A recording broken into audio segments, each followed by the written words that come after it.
Yo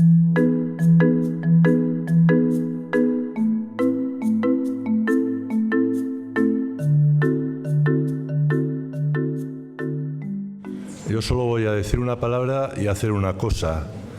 La palabra es gracias y la cosa, también en nombre de todos, es darle un beso.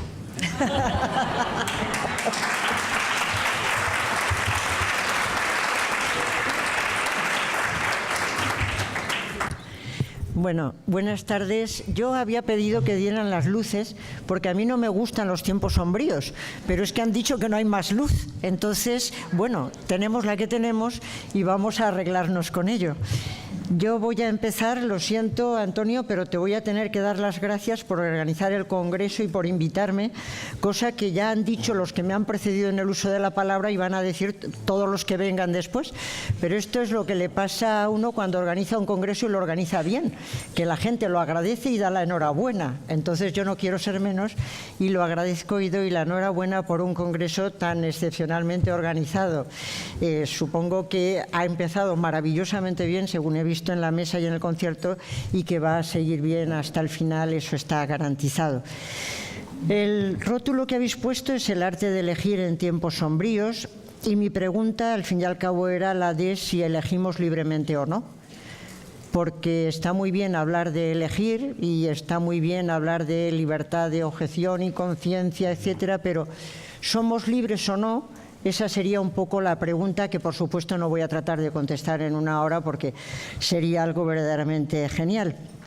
Pero sí quería preguntar si hay posibilidad de elegir libremente, porque creo que la libertad creo que es uno de los valores más importantes del mundo occidental.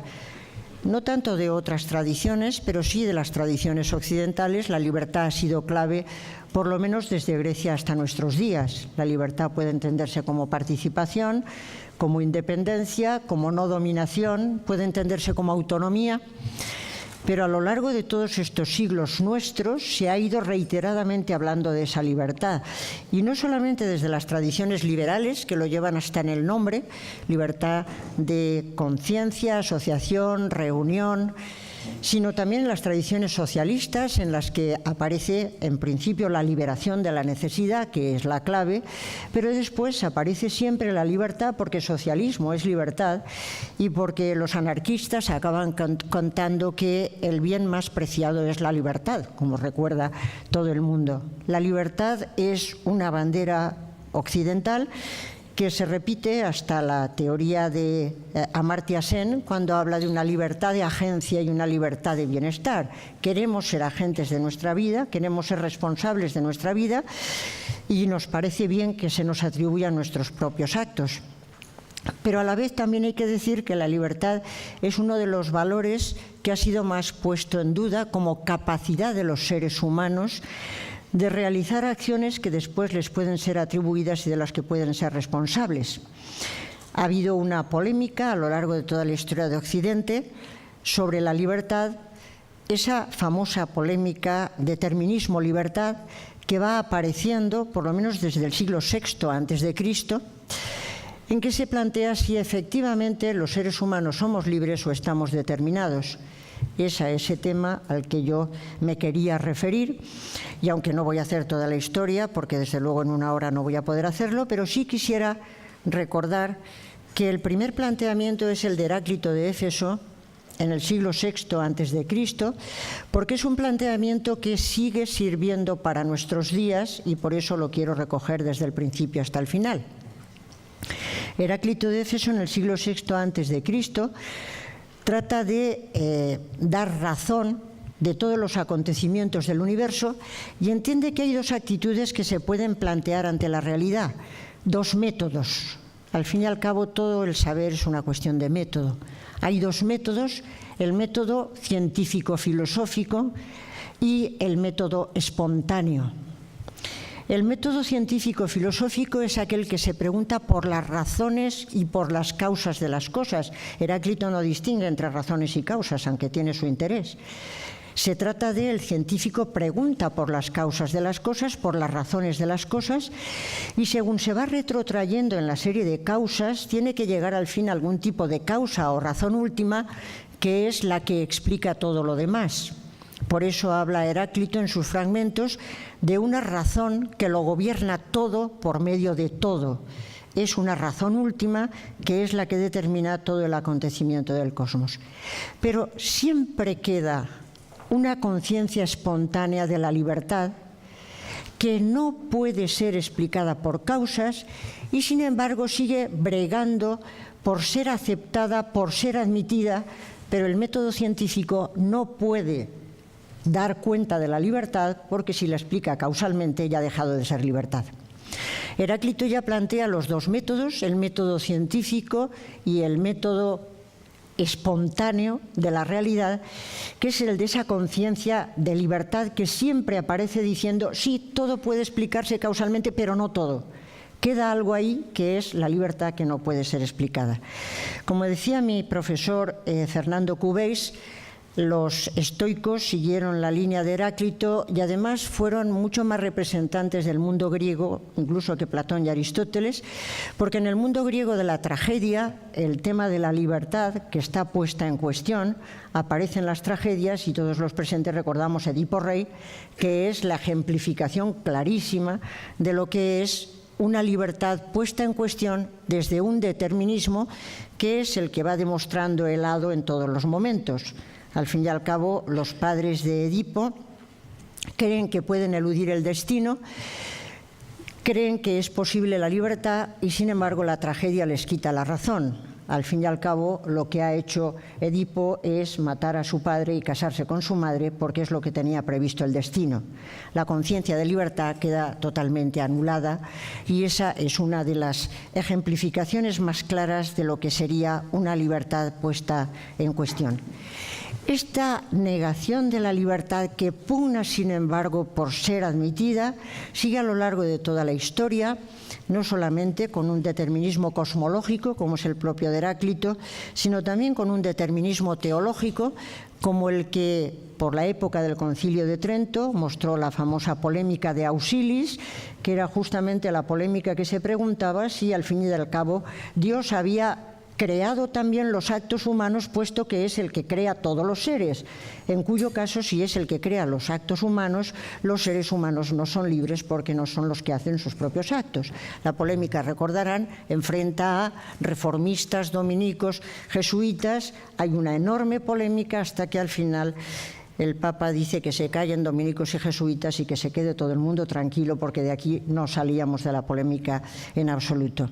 Pero es una discusión que sigue planteándose después en el terreno científico cada vez que una ciencia empieza a cobrar protagonismo y empieza a pensar que puede explicar toda la realidad desde su método y desde su perspectiva. Y todos los presentes recordarán el psicoanálisis, que a fin de cuentas acaba recurriendo en sus versiones más extremadas a que es el inconsciente el causante de todas las actuaciones, el materialismo histórico, que acaba recurriendo a la economía, todas las cuestiones del hombroso que pues reclaman la perspectiva de la frenología. Vamos viendo una serie de, hasta llegar a la genética en el siglo pasado, el determinismo genético. Y en nuestro tiempo, desde el siglo XX, pero con mucha fuerza en el siglo XXI, la gran polémica del determinismo y la libertad se libra desde las ciencias que parecen estar sobre el tapete, que son las neurociencias. Efectivamente, las neurociencias cobran un protagonismo especial, sobre todo desde que la primera década del siglo XX se proclama como la época de las neurociencias. Se entiende que es un tipo de saber que va a aportar unas grandes ayudas a la humanidad, pero justamente por eso las neurociencias cobran fuerza también y piensan que pueden dar razón, o por lo menos en las perspectivas de algunos autores, que pueden dar razón de todo el universo y que la libertad va a quedar fuera. Yo quisiera plantear muy brevemente, porque ese era el tema que yo había propuesto, el tema del debate de la libertad desde la perspectiva de la neuroética, desde la perspectiva de las neurociencias. Ese debate se ha planteado, y muchos de los presentes lo saben, se planteó a raíz de los experimentos del famoso Benjamin Libet, que son experimentos que empezó Libet trabajando desde los años 50 del siglo XX, pero después muy especialmente en los años 80, en el año 83. Libet está muy interesado en demostrar que los seres humanos son libres, que la acción humana es una acción libre, precisamente porque quiere respaldar la posición de su maestro Eccles, que defiende la libertad de la acción humana, y Libet hace un experimento que ha sido verdaderamente famoso y que a mis alumnos les deja deslumbrados en el momento en que se cuenta, aunque el experimento es bastante simple, como recuerdan todos los presentes. Pues el experimento consiste en que a una serie de sujetos se les dice que se va a poner en marcha un reloj y ellos tienen que bajar el brazo en un momento determinado, tienen que decidir bajar el brazo, y en el momento en que toman la decisión de bajar el brazo tienen que pulsar un botón para que quede bien marcado el momento en el reloj. Lo que quería demostrar Libet es que la acción humana es libre porque los sujetos son conscientes de su iniciativa de mover el brazo y de que mueven el brazo antes de que se ponga en marcha la actividad cerebral. La cuestión entonces, la secuencia es primero intención de y después se pone en marcha la actividad cerebral. Pero el experimento, como saben, le salió muy mal porque justamente demostró lo contrario. Justamente lo que demostró es que la actividad cerebral se pone en marcha unos milisegundos antes de que el sujeto tome conciencia de que va a iniciar la acción y de que toma la iniciativa de iniciar la acción. Con lo cual parece que la actividad cerebral es anterior de una manera inconsciente. Cuando se habla de la libertad es muy importante pensar en qué estamos entendiendo por libertad. Si estamos entendiendo por libertad acción consciente, voluntaria, pues el experimento de Libet parecía demostrar que no hay tal acción consciente voluntaria, sino que la actividad cerebral es anterior. Esa actividad cerebral es la de ese potencial de disposición, lo que llamaban con Huber y de Ecke el Bereitschaftspotenzial, el potencial de disposición que se pone en marcha antes de que hayamos tomado la decisión o el sujeto haya tomado la decisión de iniciar la acción. Libet se queda desolado, después intenta hacer más experimentos mostrando que también conscientemente podemos vetar esa acción que hemos iniciado, con lo cual de alguna manera habría libertad, pero los detractores de Libet dicen eso no resuelve nada, porque si hay una acción de vetar ese proceso de iniciar, bueno, también esa acción de vetar necesita un potencial de disposición anterior, con lo cual nos vamos retrotrayendo, y lo que se está demostrando es que el cerebro toma la decisión de una manera inconsciente, de tal manera que las acciones humanas que nos parecen libres son en realidad acciones realizadas inconscientemente. El inconsciente nos lleva desde el punto de vista cerebral y no existe esa voluntad libre de la que siempre hemos hablado, esa conciencia que viene detrás de la actividad cerebral. Los experimentos de Libet no creo que tengan enorme trascendencia, pero lo que sí tuvo mucha trascendencia es el debate posterior que se inició, porque puso otra vez sobre el tapete la discusión de si somos libres o estamos determinados, y han arrojado una cantidad de ríos de tinta impresionante a cuento de la cuestión neurocientífica. Un buen conjunto de neurocientíficos dieron un respiro y dijeron que Libet había venido a refrendar lo que ellos habían pensado siempre. Y lo que ellos habían pensado siempre era, en primer lugar, que la conciencia, a fin de cuentas, no es sino una manifestación del cerebro. La conciencia es una manifestación del cerebro, la realidad humana activa es fundamentalmente actividad cerebral, con lo cual llegamos a un reduccionismo neuronal, y la libertad, la llamada libertad, es una ilusión. El famoso libro de Wegner, La libertad es una ilusión, prosperó entendiendo que la conciencia es manifestación del cerebro y que la libertad es una ilusión. En segundo lugar, decían quienes estaban entusiasmados con el experimento de Libet, que lo que se venía a demostrar es lo que siempre habían anhelado los científicos, porque el método científico siempre está mucho más cerca del determinismo que de la libertad.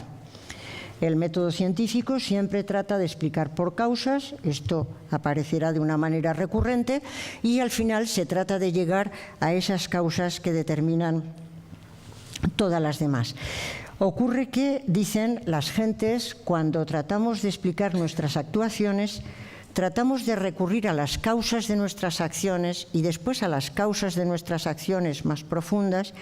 Llega un momento en que se nos desvanece la causa anterior que teníamos y como no encontramos el comienzo en la serie de causas, al final se la atribuimos a un yo. Sencillamente por cansancio decimos que el yo o la libertad es quien ha iniciado la serie causal. Pero no es cierto, no hemos encontrado ningún yo, porque no hay nunca un correlato empírico de la libertad. Nunca llegamos a un punto en el que encontramos ese yo, esa causa que pone en movimiento todo lo demás, no encontramos nunca la libertad. ¿Por qué? Pues porque el inconsciente es el que sigue moviendo toda nuestra causalidad, todas nuestras actuaciones, y el recurrir a un yo es un recurso para poder seguir viviendo con la ilusión de que somos libres y que nuestras acciones se pueden atribuir. En definitiva, es el cansancio que también detectaban los racionalistas críticos cuando decían en el proceso de fundamentación siempre tratamos de buscar otra fundamentación y llega un momento que nos agotamos en el proceso de fundamentación y decimos que ya hemos llegado a un fundamento que es indiscutible. Cuando ya no queremos buscar más por cansancio, por afán de buscar certeza y no de encontrar verdad, nos detenemos en el proceso y decimos que ya hay que detenerse. Dicen también estos neurocientíficos que no sirve para nada la propuesta de algunos defensores de la libertad de que a fin de cuentas en el mundo natural también hay indeterminismo, porque la física cuántica muestra que hay indeterminismo en el universo, con lo cual quedaría a salvo la libertad. Pero dicen estos científicos, y yo estoy absolutamente de acuerdo con ellos, el indeterminismo no es libertad. Aunque en el mundo natural haya indeterminismo y aunque el cerebro funcione de una manera indeterminista, la libertad no es indeterminismo. Como saben, el indeterminismo ha sido también criticado desde la vertiente filosófica desde hace mucho tiempo, y el ejemplo que suele ponerse es el ejemplo del asno de Buridán, que supongo que es un personaje conocido por todos los presentes. El pobre asno de Buridán estaba entre dos campos de alfalfa que eran exactamente iguales. Y el asno estaba muerto de hambre, pero cuando se iba a dirigir a uno de los campos, por el rabillo del ojo veía el otro campo que era exactamente igual. Y decía, ¿y por qué no me voy al otro? Pero cuando se iba a ir hacia el otro, veía por el rabillo del ojo el otro campo que era exactamente igual. Y como era exactamente igual, pensaba que para qué se iba a ir a ese si el otro era exactamente igual. Con lo cual, el final de la película, que todos los presentes conocen, es que el asno de Buridán se murió de hambre. Sencillamente porque cuando no hay más razones para ir a un lado que hacia otro, no estamos hablando de libertad, sino que estamos hablando del indeterminismo, pero el indeterminismo no es libertad. Tampoco es libertad la heterodeterminación, pero el indeterminismo tampoco lo es.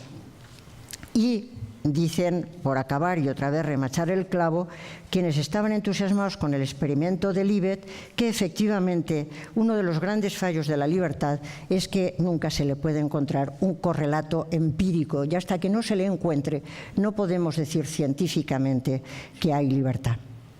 Sin embargo, otros autores, también desde el campo de las neurociencias y la filosofía, porque aquí están todos mezclados, no hay diferencias, dijeron que los experimentos de Libet sirven para bien poca cosa. Y las razones que daban eran razones como las siguientes. Por una parte, los experimentos están mostrando una situación totalmente artificial. Una situación con un conjunto de presupuestos en la que se entrena a una serie de individuos para que realicen una acción determinada, se les entrena para bajar el brazo en el momento que decidan, pero ya están entrenados para bajar el brazo, saben que va a haber un reloj, saben que va a haber unas circunstancias, ya están entrenados para realizar esa actuación, con lo cual es una situación tan artificial como la de todos los experimentos y no puede extenderse una situación como esta a todas aquellas cuestiones que tienen que ver con la libertad humana.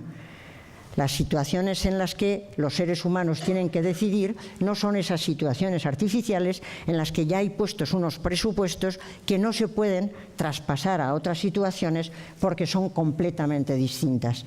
El experimento sirve para ese experimento, pero no sirve para mucho más.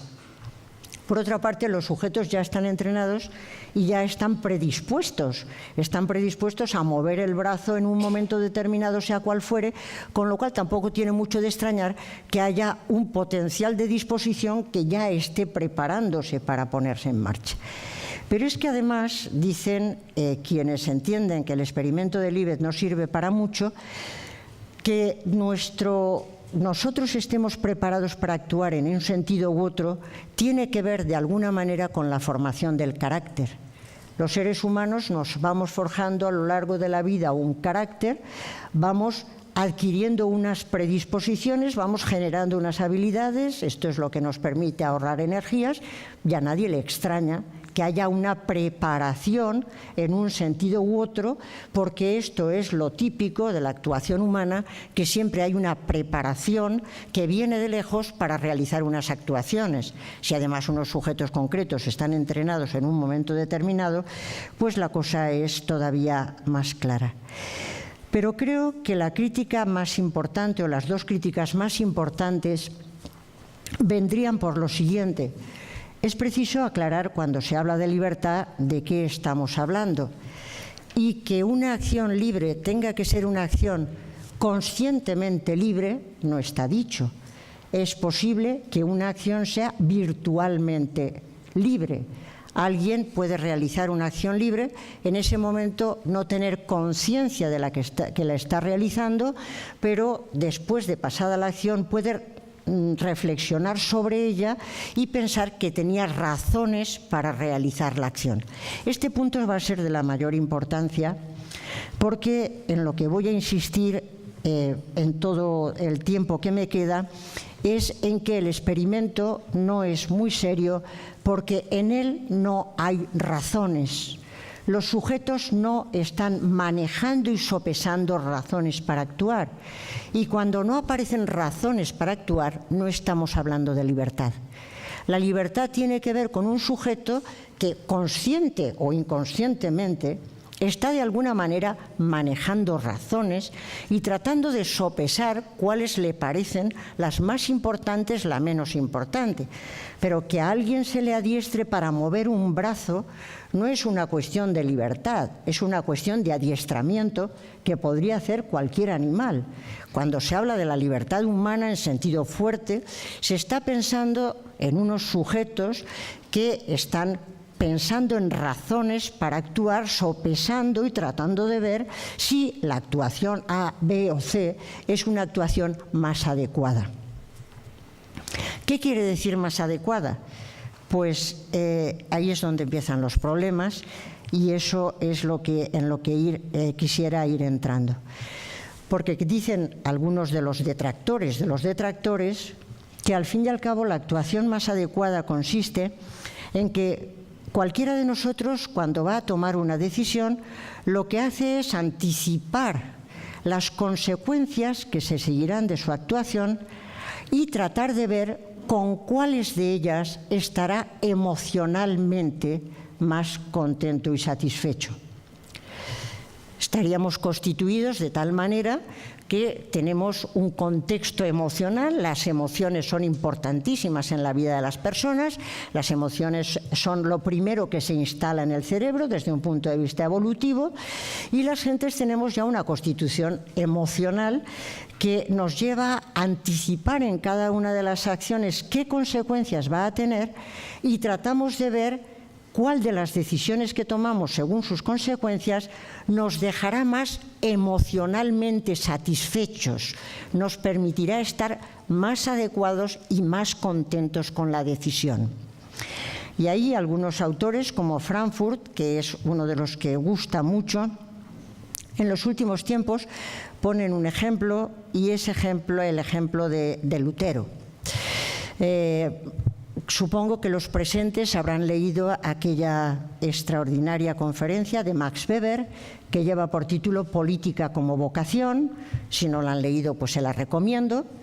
Y uno de los ejemplos que saca Weber a colación como expresión de una ética de la responsabilidad es la posición de Lutero. Lutero está en lucha con Roma, en discusión con Roma, y en un momento determinado pronuncia la famosa frase: no puedo más, aquí me detengo, no puedo hacer otra cosa, aquí me detengo. No sé si la recuerdan, pero es una frase que se ha hecho famosa.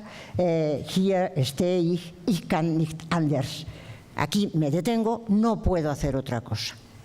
Y lo que dicen quienes están a favor del determinismo es, lo que está diciendo Lutero es que no tiene ninguna otra opción y que por eso se ha visto obligado a detenerse. Cualquier reflexión un poco elemental sobre el asunto da a entender, creo yo, que Lutero no pensaba que no tenía ninguna otra opción, tenía muchas más. Evidentemente podía haberse negado, podía haber dicho, bueno, pues me acomodo a lo que se me está diciendo desde Roma, no quiero romper ninguna baraja, me atengo y me salvo y me libro. Tenía muchas más opciones. ¿Qué quiere decir no puedo más? Creo que no puedo más quiere decir, según el carácter que me he ido construyendo a lo largo de la vida, con las decisiones que he ido tomando con razón y emoción conjuntas, llega un momento determinado en el que, cuando anticipo las consecuencias de mis decisiones, me doy cuenta que la decisión con la que me voy a encontrar más satisfecho es aquella de detenerme aquí y decir no cedo más. Es verdad que a toro pasado podemos dar una interpretación de nuestras actuaciones la que más nos favorece, pero también es verdad que, generándonos un carácter como nos vamos generando a lo largo de nuestra historia, nos vamos acostumbrando a unas emociones o nos vamos generando un contexto emocional y racional en el que determinadas actuaciones nos destrozan nuestra tranquilidad emocional, porque ya nos hemos ido generando ese carácter. Por eso entiendo que esa anticipación de lo que viene después es algo fundamental para la educación, porque es nada menos que la construcción del carácter. El carácter, ese que nos vamos construyendo, es lo que lleva a que en un momento determinado alguien tome unas decisiones u otras, también teniendo en cuenta el carácter que se ha ido generando. Creo entonces que hay razones a favor de la libertad.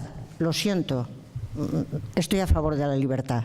Lo digo si quieren después lo discutimos. Creo que hay razones a favor de la libertad y quisiera exponer en qué sentido creo que hay razones fuertes y poderosas a favor de la libertad. En este mundo de las neurociencias se han enfrentado los llamados compatibilistas con los llamados incompatibilistas. Los compatibilistas son los que entienden que es posible compaginar una explicación determinista del universo por causas con la libertad humana. Entienden que es posible compaginar las dos. Podemos explicar de una manera determinista el universo natural, pero a la vez mantener la libertad. Y los incompatibilistas entienden que eso no es posible. O se afirma que hay un determinismo natural o se afirma que hay libertad. Yo creo que hay razones a favor de la libertad y son las que quisiera exponer en el tiempo que me queda, y serían las siguientes. En primer lugar, entiendo que hay razones que vienen de la limitación del método o de los métodos empíricos para dar cuenta de la libertad. Los métodos de las ciencias empíricas son métodos que tienen un límite, son métodos que tienen una limitación, que pueden explicar hasta donde pueden explicar, y hasta donde pueden explicar tienen mucha credibilidad, pero no pueden ir más allá del lugar hasta el que pueden explicar, que es el límite de la experiencia. Cualquier ciencia empírica, y las neurociencias son ciencias empíricas, cualquier ciencia empírica tiene que tener por límite la experiencia actual o la experiencia posible. Es necesario recurrir a la verificación o a la falsación. Desde un método científico no se puede ir más allá de la verificación o la falsación, y por lo tanto todo lo que rebasa ese ámbito es un ámbito que queda más allá de una explicación científica. Si desde ese método científico uno intenta dar cuenta del mundo natural y también de la libertad, está dando explicaciones de totalidad. Y las explicaciones de totalidad no son científicas, sino que son metafísicas. Y cuando se hacen desde un ámbito estricto, como el empírico, no es metafísica, sino que es mala metafísica. Porque desde una ciencia empírica no puede hacer uno una explicación de totalidad. ¿Qué es lo que sí puede hacerse? Creo que desde un método científico, como es los métodos de las neurociencias, puede intentarse explicar por causas, pero hay que utilizar el concepto de causa en un sentido regulativo y no en un sentido constitutivo. ¿Qué quiere decir en un sentido regulativo? Quiere decir que hay que intentar ir explicando como si toda la realidad se pudiera explicar causalmente, porque ese uso es el que me permite ir descubriendo nuevas causas. Es un método heurístico, es un método de descubrimiento, pero no es un método ontológico en el que yo puedo pasar de la explicación del método a la explicación de la realidad. No puedo decir que la realidad está constituida por causas que tienen una relación con sus efectos como la que tiene una causa lógica que tiene una necesidad lógica. No puede darse el paso del método a la ontología diciendo que mi explicación, como si hubiera causas que pudieran explicarlo todo, que es lo que me permite seguir haciendo ciencia, es algo que yo puedo transmitir a la realidad y decir que la realidad funciona causalmente. Eso sería una metábasis eis anlogenos, es pasar a un género distinto, que es pasar del método a la constitución ontológica. Si uno tiene esa limitación, evidentemente hay que hacer aquí una acotación que es muy importante. Los autores deterministas en neurociencias no son emergentistas, son autores que creen que toda la naturaleza, incluido el cerebro, funciona con una noción de causa que es la causalidad eficiente, de tal manera que, puesta la causa, se sigue el efecto. No están pensando en que pueda haber una emergencia de cualidades desde otras cualidades anteriores, sino que tienen una visión del cerebro como podría ser la de un mecanismo causal, como funciona un reloj. Quienes sean emergentistas estarían en una situación distinta, pero no plantean la negación de la libertad en absoluto. Pero los que sí que la están planteando, cuando hablan de las causas en este sentido, creo que no se percatan de algo importante, y es que cuando se van descubriendo causas, a las causas no se les puede llamar tales, sino que se les tiene que llamar condiciones. Uno nunca descubre la causa de un acontecimiento, sino que lo que va es descubriendo condiciones que se van entrelazando entre sí. Y es importante recordar que las condiciones influyen en que se produzcan los acontecimientos, pero no las determinan. No es lo mismo influir para que se produzca un acontecimiento que determinar que se produzca un acontecimiento.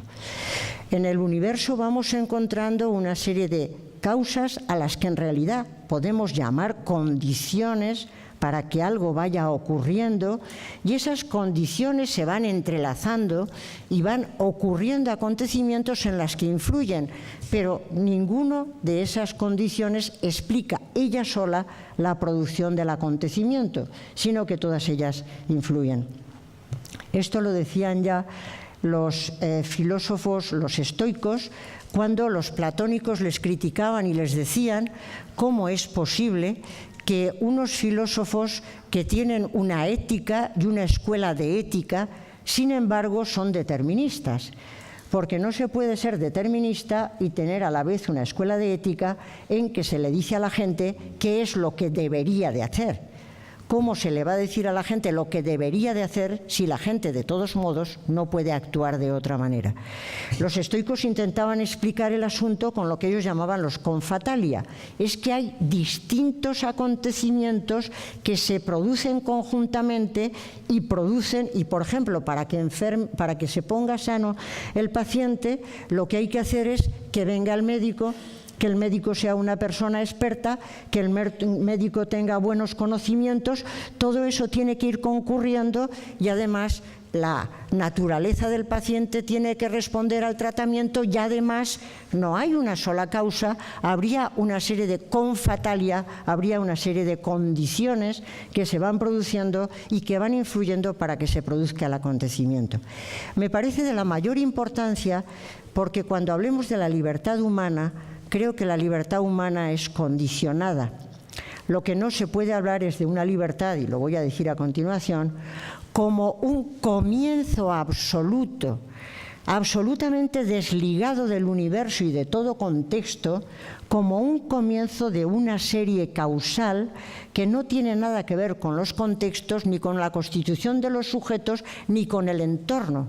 No existe tal cosa porque no podemos hablar nunca de causas que tienen esa necesidad de que se produzca un efecto, que le producen esa necesidad al efecto, sino de condiciones que concurren y que influyen para que se vaya produciendo un acontecimiento. En ese sentido, creo que la explicación que se puede buscar científicamente de los acontecimientos del universo es a través de condiciones y además con el procedimiento de un uso regulativo y no de un uso constitutivo. En ese sentido, y volviendo al ejemplo de Lutero, el carácter humano, ni siquiera el carácter humano el carácter de una persona puede explicar las actuaciones de esa persona de una manera determinista. Nadie puede anticipar cómo va a actuar una persona en un momento determinado. Ni siquiera podemos decir de nosotros mismos cómo actuaríamos en un momento determinado. Creo que hemos tenido muchas veces la experiencia de decir, con cualquier ejemplo que se les ocurra a los presentes, a mí siempre se me ocurre el ejemplo del padre Kolbe en un campo de concentración. ¿Se acuerdan del ejemplo del campo de concentración?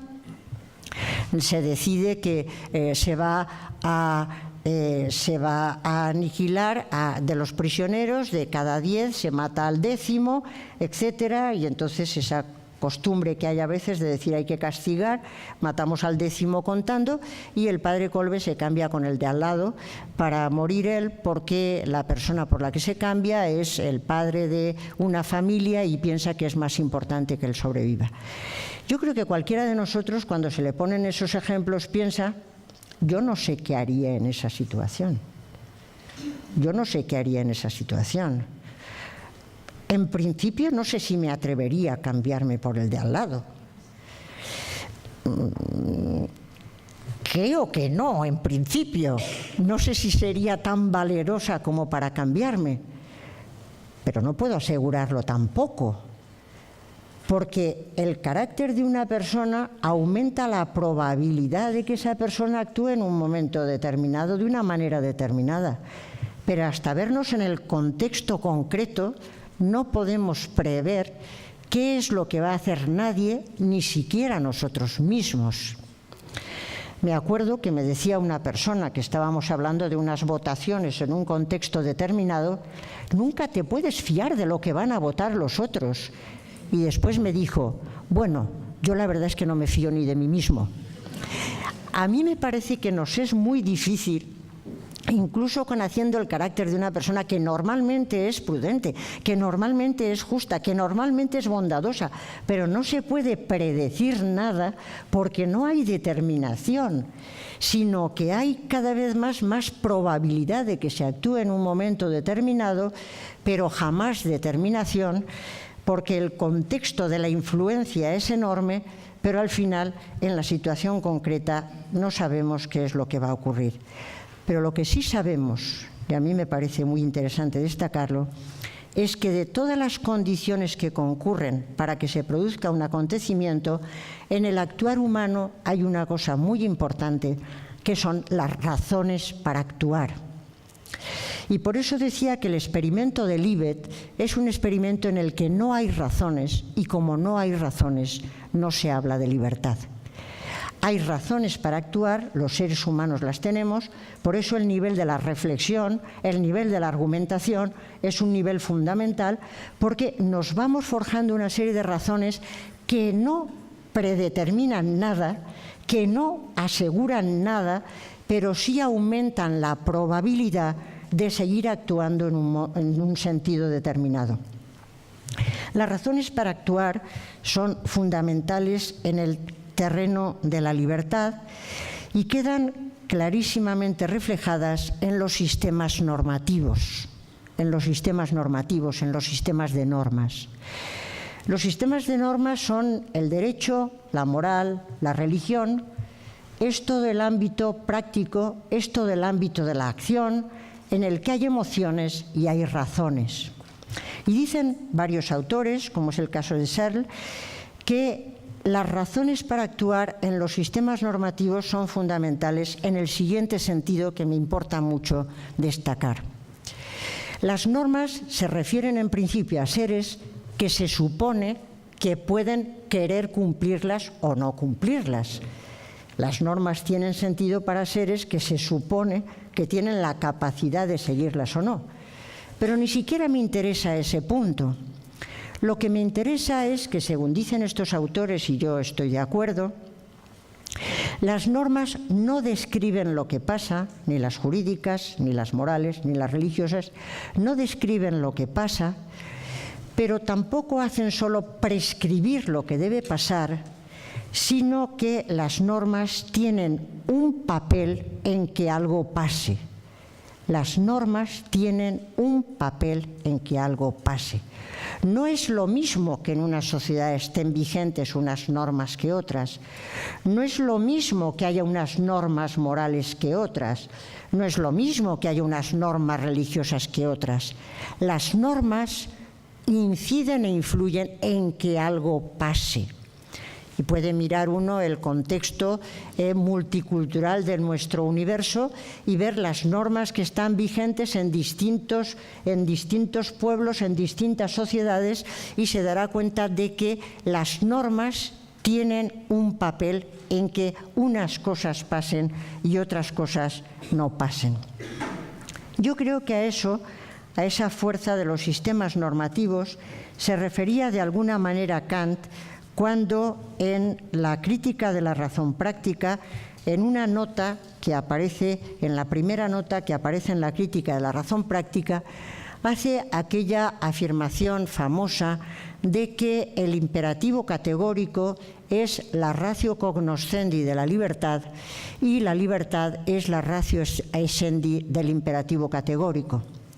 El imperativo categórico, el hecho de que haya normas, es de alguna manera lo que nos lleva a conocer que la razón es legisladora, que la razón es capaz de dar leyes. Es decir, que la razón humana da leyes, luego somos seres autónomos. Que somos seres autónomos no solamente quiere decir que tenemos la capacidad de, sino que a través de la razón práctica vamos también forjando un mundo que va cambiando y que va ajustándose a lo que nuestra razón está mandando. Y en ese sentido habría una relación entre razones que no son físicas y la conducta observable, que sí es física, pero las razones que no son físicas inciden en una conducta observable que sí es física. Nuestro mundo se va conformando también a través de esa razón práctica que a través de la voluntad va generando fenómenos que son observables.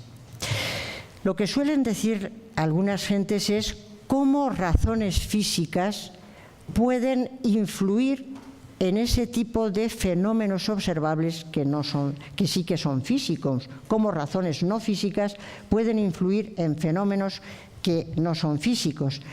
La verdad es que es donde está la dificultad para quien quiera demostrarlo, pero eso no es una limitación de la libertad, eso es una limitación de un método que no es capaz de explicar cómo razones que sí que están influyendo en nuestras actuaciones están influyendo en ellas y, sin embargo, no sabemos explicar cómo es posible que tengan esa incidencia.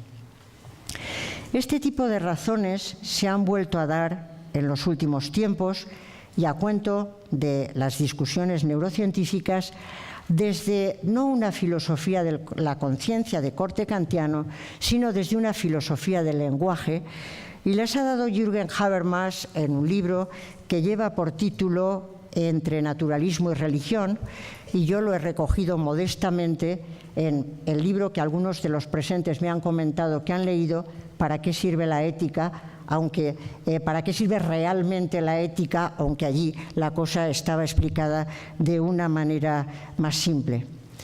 La cuestión sería traspasar esta filosofía de la conciencia a una filosofía del lenguaje, y la importancia de traspasar a la filosofía del lenguaje es enorme, porque se suele distinguir entre dos tipos de lenguaje: el lenguaje que se expresa en tercera persona y el lenguaje que se expresa en primera persona.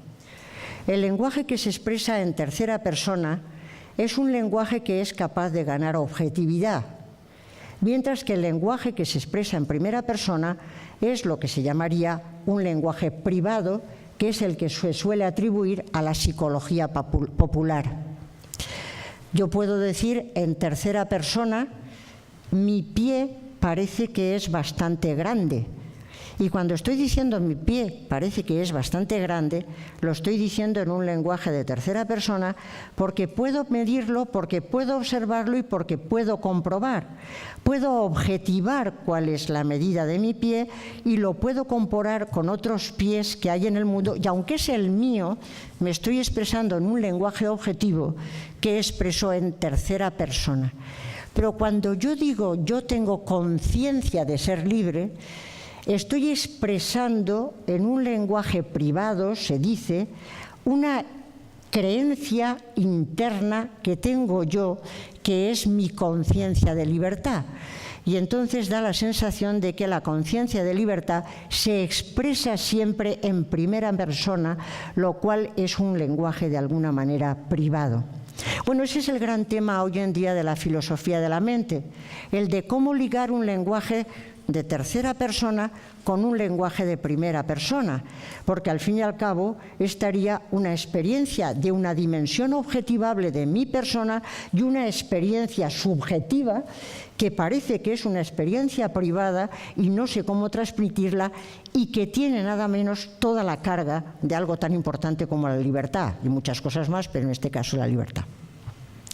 Bueno, el paso de la filosofía de la conciencia a la filosofía del lenguaje, a mi juicio, creo que hace un gran favor, y es el demostrar que ese lenguaje no es un lenguaje privado, no es un lenguaje subjetivo, sino que el lenguaje es intersubjetivo. El lenguaje es intersubjetivo. El lenguaje es un fenómeno, como ya le gustaba mucho repetir a Apple, y no era de Apple esto, uno solo y una sola vez no puede usar una regla. La regla siempre nos da idea de comunidad.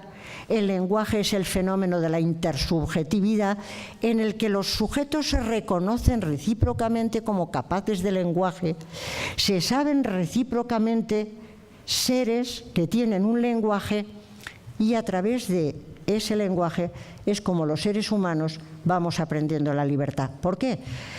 Porque los padres les exigen a los hijos que realicen un tipo de acciones y les atribuyen la responsabilidad de hacerlo. Primero, unas responsabilidades pequeñas. No te vayas nunca con extraños, vete con amiguitos que no sé qué, que sean buena gente. Poco a poco se va exigiendo al niño más responsabilidades. Cuida del hermanito pequeño, haz tus tareas en el colegio. Y el niño va aprendiendo que de alguna manera él es dueño de sus actos, que él es responsable de sus actos, y lo va aprendiendo no por introspección, no porque él va tratando de reconstruir un momento absoluto, sino porque otros le reconocen como libre y él se reconoce a sí mismo como libre y reconoce a los demás como libres y les atribuye una serie de actuaciones y les exige un tipo de responsabilidades y se los exige a sí mismo, y todo eso se hace a través de un lenguaje que no es objetivable, que no es la pura expresión de un sentimiento subjetivo, sino que es la expresión intersubjetiva, porque a todas nuestras acciones lingüísticas acompaña performativamente la conciencia de la libertad. Cuando nos vamos pidiendo responsabilidades, cuando nos vamos atribuyendo actuaciones, cuando vamos haciendo juntos. Por eso yo creo que a la charla por fin le titulé La conquista de la libertad, pero la verdad es que quería titularle La conquista solidaria de la libertad, porque entiendo, y en ese sentido creo que Hegel tiene mucha razón, si no es desde el reconocimiento recíproco de la libertad, por introspección, la libertad no tiene remedio. Tiene que ser a través del reconocimiento recíproco de nuestras responsabilidades, de nuestras atribuciones, en un mundo que nos vamos haciendo a través del derecho, a través de la moral, a través de la religión, en el que nos vamos reconociendo mutuamente un mundo que vamos haciendo juntos, porque nuestro lenguaje no es un puro lenguaje privado, no es un lenguaje solo objetivo, que es el lenguaje de las ciencias y que es enormemente importante, sino que tiene que ser un lenguaje intersubjetivo, en el que nos vamos haciendo intersubjetivamente. Yo he llegado al límite de mi hora y aunque Libet no me ha sometido a su experimento y no tengo que bajar el brazo porque nadie me ha pedido que baje el brazo, pero entiendo que hay que ir acabando. Pero por acabar, yo quería contar una pequeña historia, que la cuento también en qué es realmente la ética y que tiene que ver con la conquista solidaria de la libertad. Es una historia que leí en una novela preciosa, cuya lectura recomiendo a todo el mundo y que lleva por título 1000 soles espléndidos. No sé si la han leído los presentes, pero es una novela espléndida en la que dos mujeres afganas, Laila y Mariam, que no tienen más razones que para odiarse en este mundo, porque aunque son de clase social muy distinta y de belleza muy distinta y tienen una situación muy distinta, pues se casan con el mismo individuo, un afgano que es un auténtico déspota insoportable, que las tiene a las dos sometidas a la peor situación del mundo. Tienen todas las razones para odiarse porque son las dos mujeres del mismo varón y lo lógico sería que se lo estuvieran disputando. Pero en un momento de la novela, Laila ayuda a Mariam cuando el personaje, el individuo, la está maltratando y ella tiene por primera vez la experiencia de que alguien la reconoce, de que alguien la considera como una persona que puede llevar adelante una vida razonable. Y ese reconocimiento básico es el que va uniendo a las dos mujeres a lo largo de la novela y sobre todo que toman una tarea común y es la de proteger a la hija de Laila, la pequeña Aziza, que si no va a tener un futuro insoportable. Las dos van conquistando solidariamente la libertad a través del reconocimiento que las dos se hacen de ser personas responsables y libres que no pueden soportar un mundo en el que la mujer está absolutamente ahogada y preterida. No se conforman con la sumisión, no se conforman con la situación, sino que solidariamente tratan de conquistar la libertad. Creo que solo desde la intersubjetividad, es como la libertad va cobrando un sentido y se hace realmente y se convierte en uno de los valores más importantes, no solo de la civilización occidental, sino de cualquier civilización. Pero no porque sea un fenómeno individual, en que hay individuos aislados que se sienten libres de una manera con una conciencia interior, sino porque son seres que se reconocen recíprocamente y que conquistan un mundo juntos. Pues muchas gracias.